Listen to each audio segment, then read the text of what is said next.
You will hear a library assistant talking about the library she works in. First, you have some time to look at questions 1 to 5.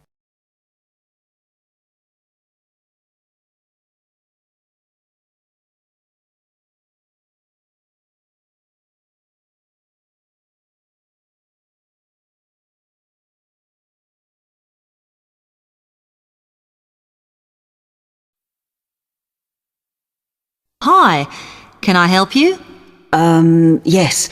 I wanted to join the library. Okay. First of all, let me show you round the library and explain a few things for you. Okay, now we're here at the main entrance. You can see the reception, which is where you bring back and take out books. And also, we can order books and answer your questions there. Next to the reception, where you can see those old desks, is where we keep the magazines, because you can sit down and read there. They're divided into sections for sciences, geography, arts, etc. Then, at the back of the library, you can see the section for old books. Next to that is where the books proper start. That used to be the science section, but now on those shelves you'll find the arts section. We had a big reorganisation in the summer, which I think has made it clearer. The numbering is standard, so you should be able to find what you want quite easily. However, if you can't find something, it probably means it's been borrowed. Okay, then in the corner next to the reference section is where we thought it was quietest and away from the phones and printers and things, so we've put the study desks there. They all have computer access if you need it for your laptop. We do ask that you don't just read magazines there, though. Okay, then there's the reference section, where you can look up the files. Then, as we come back to the main entrance, is the next section, where we used to have the languages. It got very busy and noisy, so when we moved everything round, we decided to put the law books here. Also, because it's a smaller section, it fits quite well here. Okay then, we're back at the main entrance. Over there, by reception, there's a door that goes to the extension. And we have further sections, such as languages and study desks through there. So you could have a look round when we've finished. Then, just between reception and the door here, is where we decided to put the computers. But the computer magazines are in the magazine section, as we found too many went missing here. Okay, is that everything? Before you hear the rest of the conversation, you have some time to look at questions 6 to 10.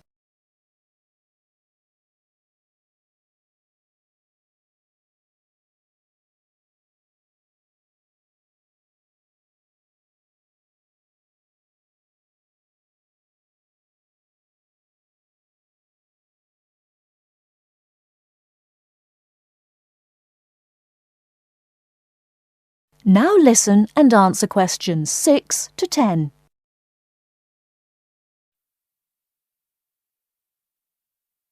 That's great, thanks. Can you just tell me a bit about borrowing and the rules and whatever? Of course. Over the last 2 months, we've been introducing a new system for this, and you can now take books out for 6 weeks. That's generally enough for most people. We usually get books back within 30 days. Of course, you may decide to renew the period. You used to have to come in to get the book stamped because we don't like doing it over the phone, as there's no record of it. But now you can do all that via email. If you do forget to renew, then we do make a charge, I'm afraid. That helps our costs, of course, but we do insist on it. The good news is that there is only one charge. I know some libraries charge £1 for 1 week and then it goes up with each week it's late. We ask for £1.50 as we think that's high enough to stop people being overdue.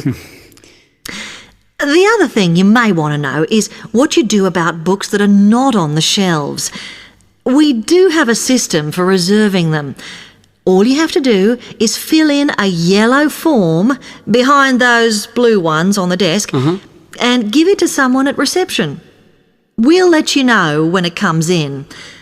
Also, sometimes you will need a journal article that we don't have but can get from other libraries. So we offer an ordering service if you need it. Now, if you'd like to fill in this form here... That is the end of part 1. You now have half a minute to check your answers.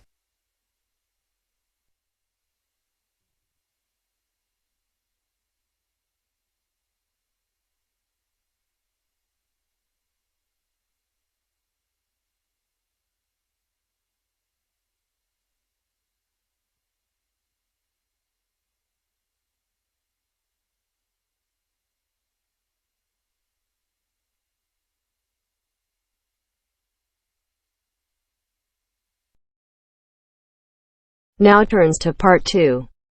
Part 2. You will hear 2 students talking about a class assignment about wild bird rescue and rehabilitation. First, you have some time to look at questions 11 to 15.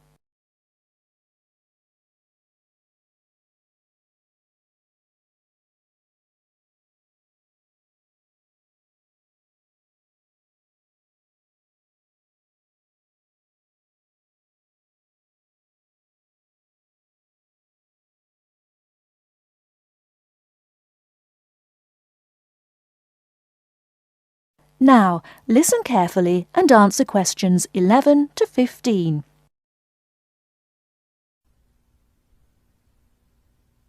Okay, let's go over the requirements and see what we have left to do. Let's see. We have to give the professor a written summary of the information we've gathered on our topic, wild bird rescue and rehabilitation.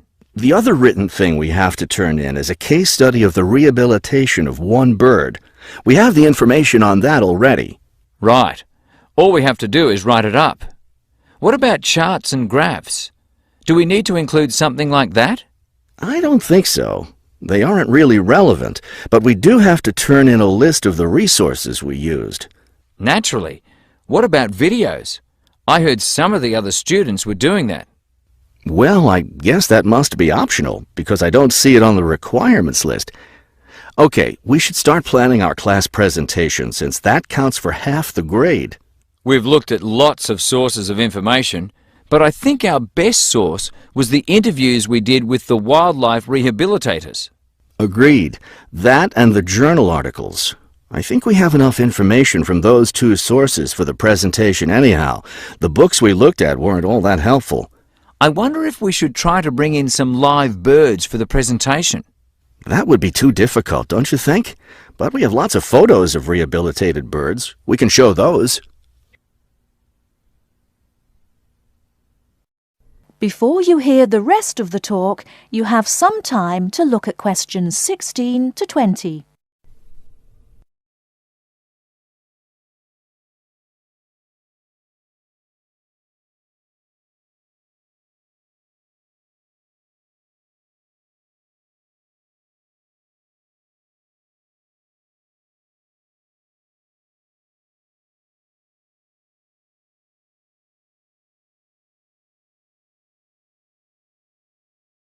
Now listen and answer questions 16 to 20.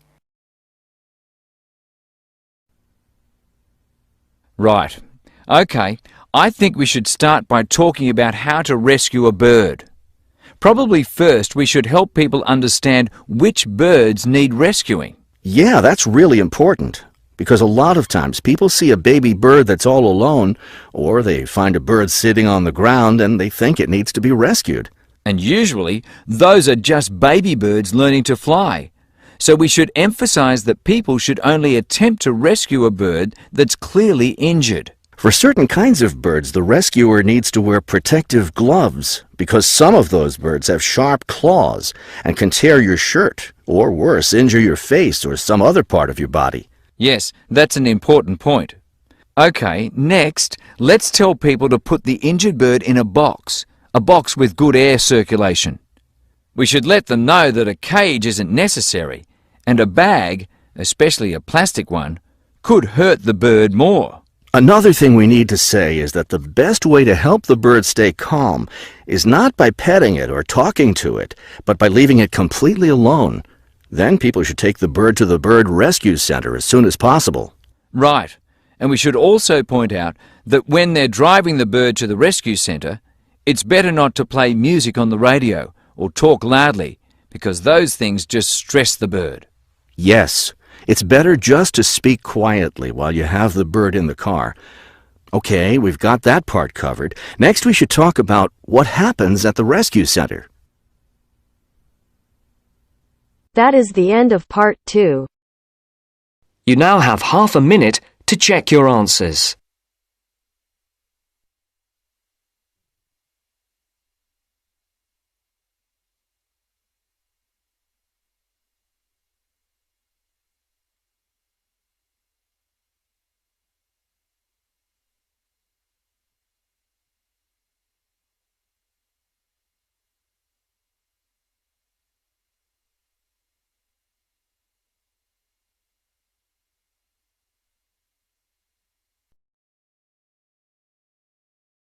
Now turns to part 3. Part 3. John Helston, a student from London University, wants to know some information about a 21st conference. You'll hear a conversation between John and university staff. First, you have some time to look at questions 21 to 25.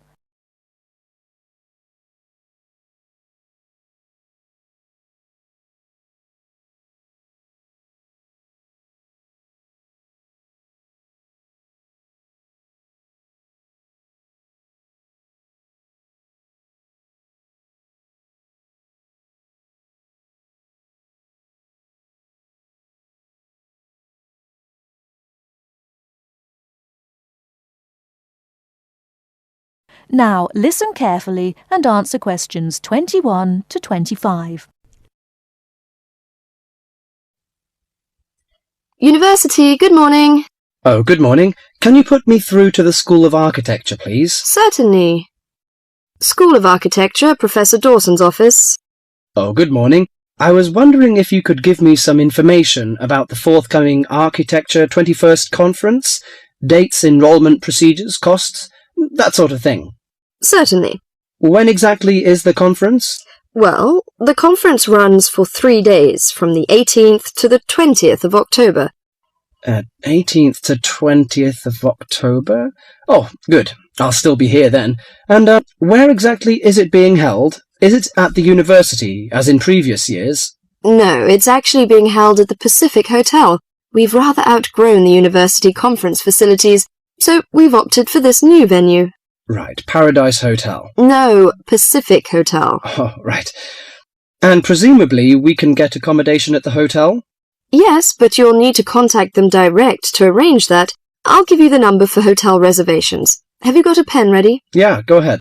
It's area code 07 and then 933 2233. Okay, and what's the registration fee? Individual fees are $300 for the 3 days, or $120 a day if you only wanted to attend for 1 day. Are there any student concessions? Oh, sure. There's a 50% concession for students, and that's $150 for the 3 days, or $60 a day. And am I too late to offer to give a talk? Oh, I'm pretty sure you've missed the deadline for that. Oh, really? But I've only just arrived here in Australia. Is there any way I could have a paper accepted? Well, you'd need to talk to Professor Dawson. He's the person organising the conference this year. I can put you through if you like. Oh, yes, please. That'd be great. Oh, and can I just check the spelling of his name? Is that Dawson? Yes, that's correct.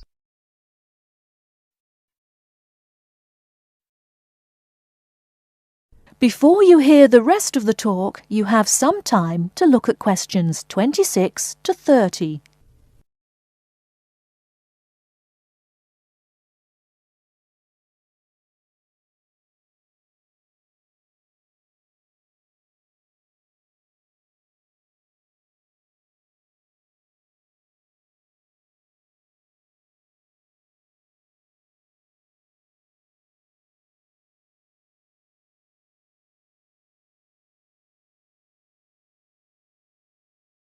Now listen and answer questions 26 to 30. Professor Dawson speaking. Oh, hello. My name is John Helston. I'm an architecture student at London University. I'm here in Australia for 3 months, looking at energy-saving house designs. Right. I'm interested in giving a talk on my research at the conference, but I believe I may have missed the deadline. Well, strictly speaking, you have. The closing date was last Friday. Oh, no!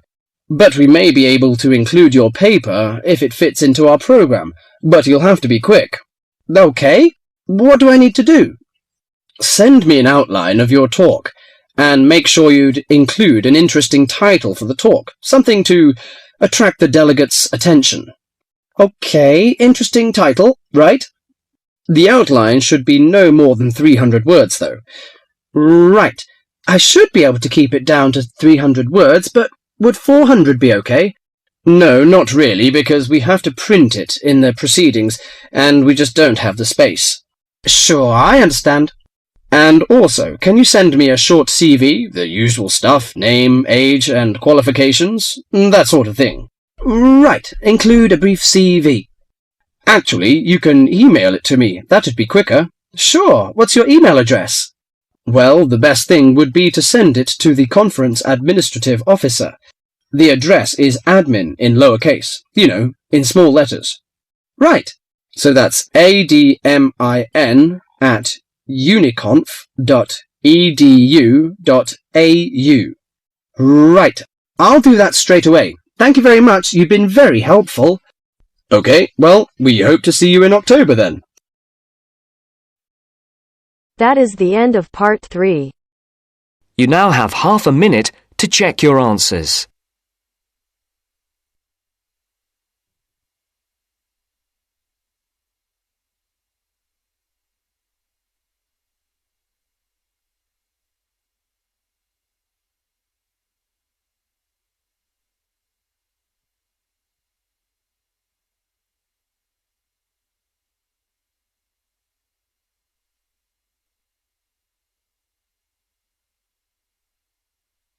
Now turns to part 4. Part 4. We're going to hear a conversation. First, you have some time to look at questions 31 to 40.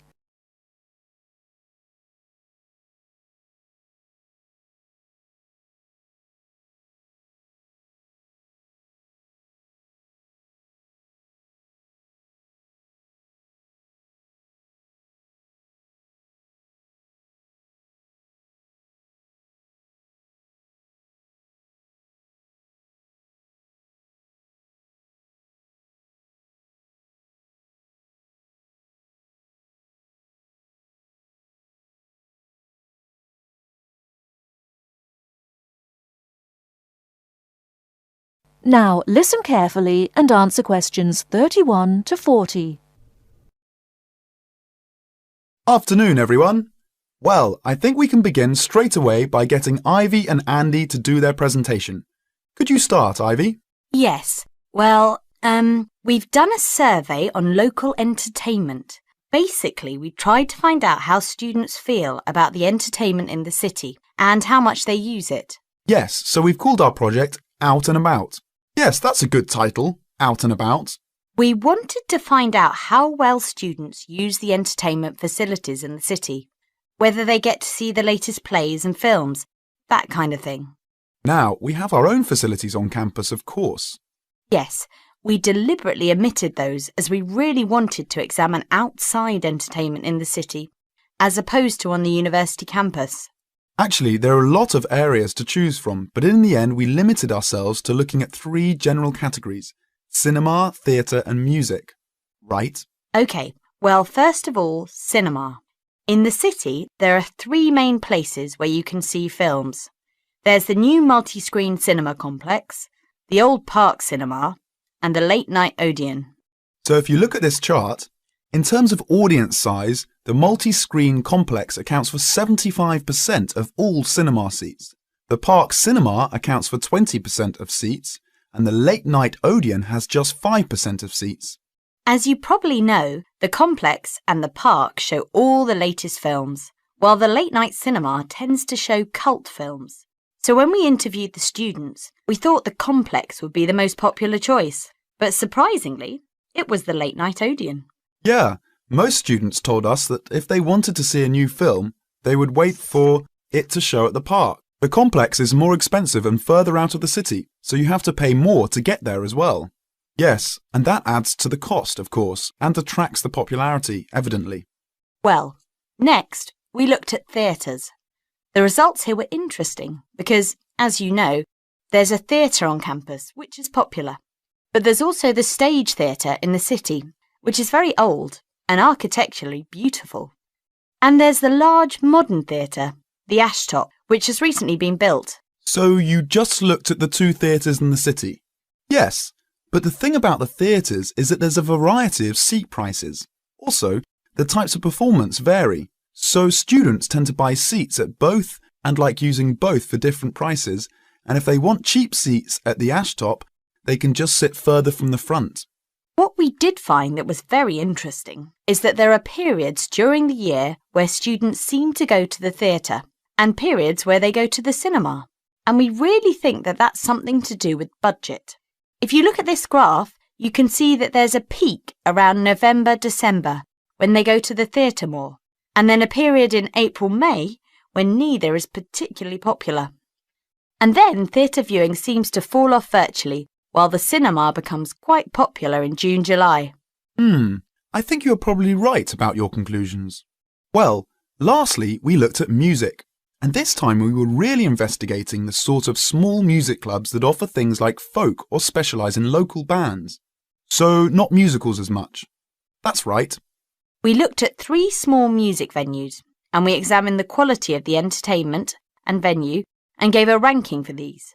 A cross, meaning that the quality was poor, a tick, meaning it was okay, and 2 ticks for excellent. First of all, the Blues Club, which obviously specialises in blues music. This was a pretty small place, and the seating was minimal, so we didn't give that a very good rating. No, we don't recommend that one, really. Then the Sansu, which plays a lot of South American music. It was a big place. Very lively, good performers, so 2 ticks for that one. The Pier Hotel is a folk venue. A good place for local and up-and-coming folk artists to play. Not the best of venues, as it's in a basement, and a bit dark, but the quality, if the entertainment, was reasonable, and the lighting was as warm as we felt. It deserved an average rating.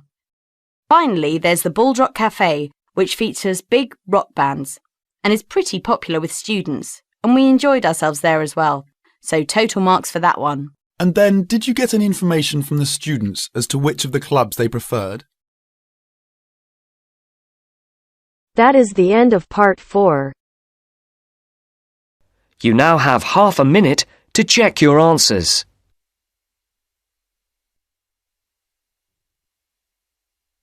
When there's no more hope is left in me, I can see what comes my way, and I'm always lost. There's nowhere else to go. All I do is fall. Feels like I can make it.